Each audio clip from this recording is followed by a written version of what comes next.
Jérémie, chapitre 2. La parole de l'Éternel me fut adressée en ces mots.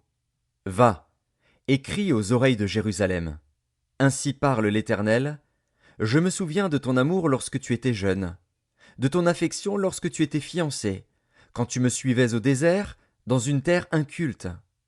Israël était consacré à l'Éternel. Il était les prémices de son revenu. Tous ceux qui en mangeaient se rendaient coupables, et le malheur fondait sur eux, dit l'Éternel. Écoutez la parole de l'Éternel, maison de Jacob, et vous toutes, famille de la maison d'Israël. Ainsi parle l'Éternel. Quelle iniquité vos pères ont-ils trouvée en moi, pour s'éloigner de moi, et pour aller après des choses de néant, et n'être eux-mêmes que néant?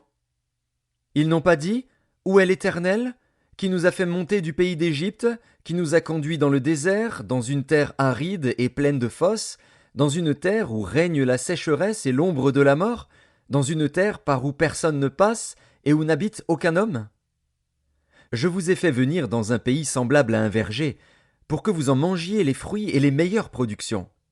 Mais vous êtes venus, et vous avez souillé mon pays, et vous avez fait de mon héritage une abomination. Les sacrificateurs n'ont pas dit, où est l'Éternel? Les dépositaires de la loi ne m'ont pas connu. Les pasteurs m'ont été infidèles. Les prophètes ont prophétisé par Baal, et sont allés après ceux qui ne sont d'aucun secours. C'est pourquoi je veux encore contester avec vous, dit l'Éternel. Je veux contester avec les enfants de vos enfants. Passez aux îles de Kittim et regardez.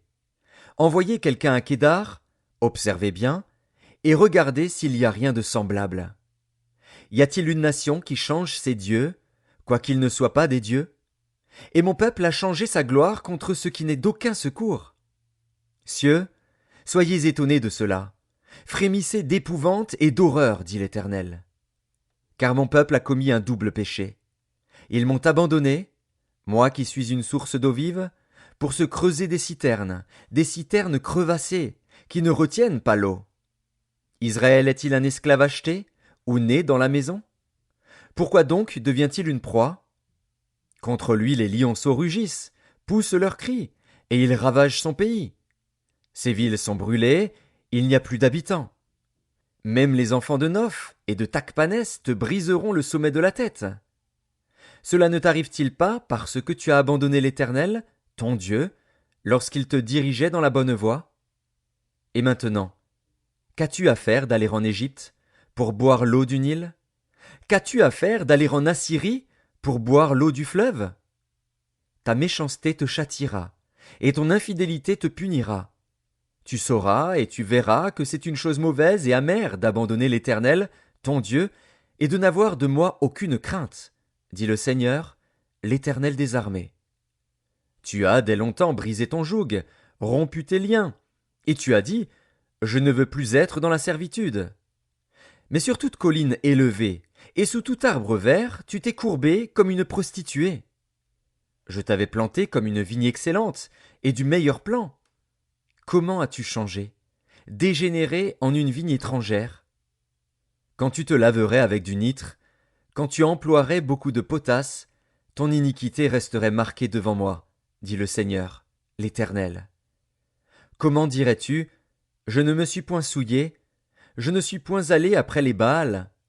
Regarde tes pas dans la vallée, reconnais ce que tu as fait, dromadaire à la course légère et vagabonde, ânesse sauvage, habituée au désert, haletante dans l'ardeur de sa passion, qui l'empêchera de satisfaire son désir? Tous ceux qui la cherchent n'ont pas à se fatiguer, ils la trouvent pendant son mois. Ne t'expose pas à avoir les pieds nus, ne dessèche pas ton gosier. Mais tu dis, c'est en vain, non, car j'aime les dieux étrangers, je veux aller après eux. Comme un voleur est confus lorsqu'il est surpris, ainsi seront confus ceux de la maison d'Israël, eux, leur roi, leur chef, leurs sacrificateurs et leurs prophètes. Ils disent au bois, tu es mon père, et à la pierre, tu m'as donné la vie. Car ils me tournent le dos, ils ne me regardent pas.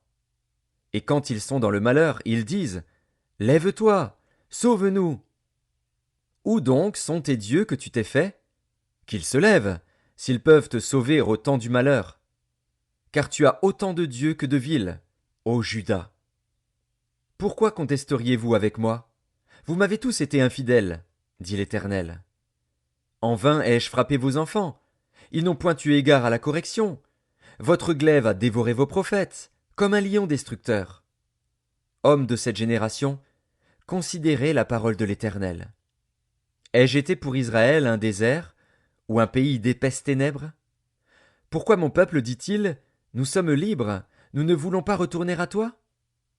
La jeune fille oublie-t-elle ses ornements, la fiancée sa ceinture?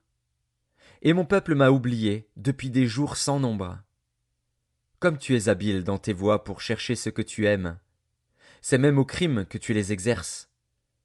Jusque sur les pans de ton habit se trouve le sang de pauvres innocents, que tu n'as pas surpris faisant effraction. Malgré cela, tu dis, oui, je suis innocente. Certainement sa colère s'est détournée de moi. Voici, je vais contester avec toi, parce que tu dis, je n'ai point péché. Pourquoi tant d'empressement à changer ton chemin? C'est de l'Égypte que viendra ta honte, comme elle est venue de la Syrie. De là aussi tu sortiras, les mains sur la tête. Car l'Éternel rejette ceux en qui tu te confies, et tu ne réussiras pas auprès d'eux.